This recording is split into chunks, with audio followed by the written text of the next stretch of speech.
पाणीवर शेळे पाण्या धानीवर शेळे पाण्या धानीवर गाऊरीला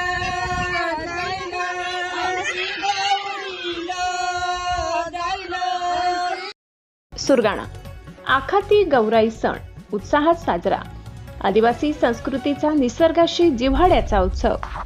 सुरगाणा तालुक्यासह आदिवासी भागात साजरा होणारा आखाती गौराई सण यंदाही पारंपरिक उत्साहात आणि भक्तिभावाने साजरा करण्यात आला. निसर्ग, शेती आणि परंपरेचा अनोखा संगम असलेल्या या सणातून आदिवासी समाजाचा पर्यावरणाशी असलेला घट्ट संबंध आणि जीवन पद्धतीचे दर्शन घडते. या सणाची सुरुवात 5 धान्यांच्या पेरणीने होते. भात, नागली, मका, तूर आणि उडीद ही पिके बांबूच्या टोपलीत माती टाकून पेरली जातात. दररोज सकाळ संध्याकाळ त्यांना पाणी घालून जपले जाते.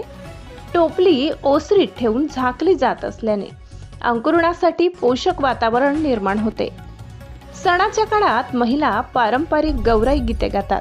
या गीतांमध्ये कणसरी माता, विविध पिके, पाणी, भाऊ बहिणींचे नाते तसेच पशुपक्षी आणि पंचमहाभूतांचे स्मरण केले जाते.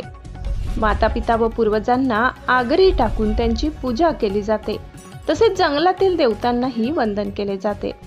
महिला व मुली केसात गौराईची माळ घालून सजतात आणि गौराई घेऊन गावभर नृत्य करत नदी किंवा विहिरीवर जातात. तेथे गौराईचे विसर्जन करून पुन्हा गावात परत येतात. या सणातील जिखण हा पारंपरिक खेळही आकर्षक ठरतो. या खेळातून मुलांना विविध वनस्पती व धान्यांची ओळख करून दिली जाते. सणाच्या शेवटच्या दिवशी धान विसर्जन विधी पार पडतो. या दिवशी शेती व शिकार यासाठी वापरण्यात येणाऱ्या अवजारांचे पूजन केले जाते.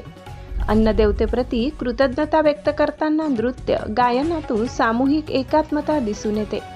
आखाती गौराई सण हा केवळ धार्मिक विधी नसून निसर्ग संवर्धन, शेतीचे महत्त्व आणि सामाजिक ऐक्याचा संदेश देणारा जिवंत सांस्कृतिक वारसा असल्याचे या निमित्ताने अधोरेखित झाले.